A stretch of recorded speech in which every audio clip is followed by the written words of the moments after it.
नमस्कार मित्रांनो, स्वागत आहे पुन्हा एकदा माझ्या यूट्यूब चॅनलमध्ये। माझ्या यूट्यूब चॅनलचं नाव तुम्हाला माहितीच आहे, @राजेश जाधव प्रेम सद्गुरू क्लास।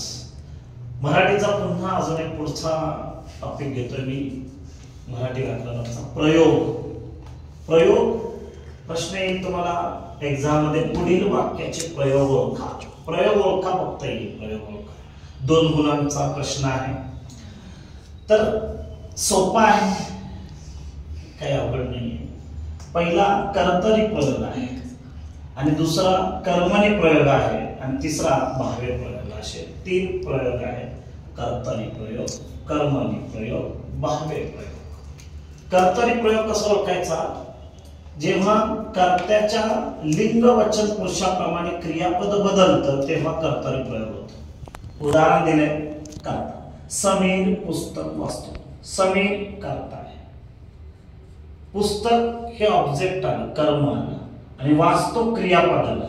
म्हणजे कर्ता आणि क्रियापद जेव्हा कर्त्याच्या लिंग वचन पुरुषाप्रमाणे क्रियापद बदलतं तेव्हा कर्तरी प्रयोग होतो। म्हणजे आता कर्त्याचे लिंग वचन समीर आहे तर कर्ता, पण त्या समीरलाच लिंग वचन केलंय समीरा। समीरची समीरा, समीरा कर्ता बदल झालाय बघा, समीराने। पुस्तक ऑब्जेक्ट, वास्तूच्या जागी काय केलंय? क्रिया बदल केलाय, वाचते। म्हणजे यालाच म्हणायचं कर्तरी प्रयोग। म्हणजे समीरा पुस्तक वाचते, कर्तरी प्रयोग। समीर पुस्तक वाचतो, कर्तरी प्रयोग। फक्त वाचतो, वाचते हे लिंग वचन आहे, ते पुरुषाप्रमाणे क्रियापद काय करतं? बदलतं, त्याला कर्तरी प्रयोग म्हटलं जातं। कर्मणी प्रयोग कसा ओळखायचा पहा। जेव्हा कर्माच्या लिंग वचनाप्रमाणे, कर्म तुम्हाला ऑब्जेक्ट म्हणायचं, त्याला इंग्लिश मध्ये, मराठी कर्म म्हणायचं। जेव्हा कर्माच्या लिंग वचनाप्रमाणे, कर्म याच्यात कुठला आहे? पुस्तक। समीरने पुस्तक वाचले, कर्म दिसतंय बघा, पुस्तक। पुस्तक हे कर्म आहे, वाचले हे काय आहे? क्रियापद आहे, क्रिया करणे, वाचले। समीरने पुस्तक वाचले, कर्म आणि क्रियापद। कर्म आणि क्रियापदाचा काय होतो? बदल होतो।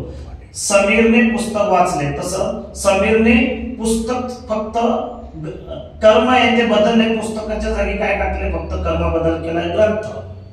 म्हणजे इकडे पुस्तक आहे कर्म, पण इथं काय केलंय आपण? ग्रंथ। म्हणजे पुस्तकाच्या जागी कर्म काय वापरले? ग्रंथ। म्हणजे कर्म बदल झाला। वाचले, इथं काय घेतलंय आपण? वाचला। म्हणजे समीरने पुस्तक वाचले, कर्म क्रियापद, पण समीरने ग्रंथ वाचला, त्याला म्हणायचं कर्म बदल किंवा क्रियापद बदल। म्हणून जेव्हा कर्माच्या लिंग वचनाप्रमाणे क्रियापद बदलतं तेव्हा कर्मणी प्रयोग ओळखला जातो। भावे प्रयोग कसा ओळखायचा पहा।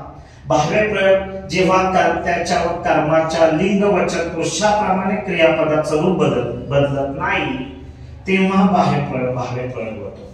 म्हणजे कर्त्याच्या व कर्माच्या लिंग वचन पुरुषाप्रमाणे क्रियापदाचं रूप बदलत नाही।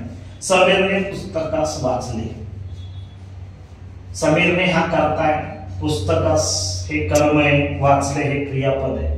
पण इथे काय दिले? समीराने, समीरची समीरा आहे, समीराने पुस्तकास वाचले। इथं काय फक्त बदल करायचं? कर्ता बद्दल समीराने, आणि क्रियापद कुठला आहे? वाचले। मग क्रियापद बदल या ठिकाणी झालाय का? नाही। समीरने पुस्तकास वाचले, तसंच समीराने पुस्तकास वाचले। म्हणजे इतर क्रियापदामध्ये बदल होत नाही, त्याला काय म्हणायचं? भावे प्रयोग। याला म्हणायचं कर्तरी प्रयोग, कर्मणी प्रयोग, भावे प्रयोग। असा हा प्रयोगाचा एक 2 गुणांचा प्रश्न तुम्हाला परीक्षेमध्ये विचारला जातो।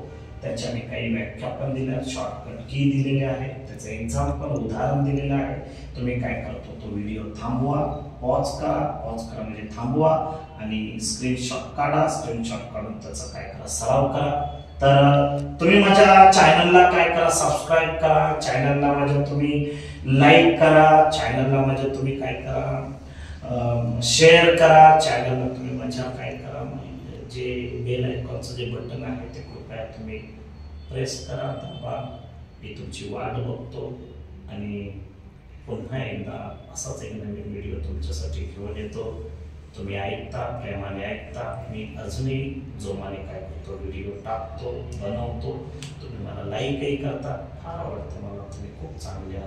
भेटूया पुन्हा एकदा पुढच्या लेक्चरला।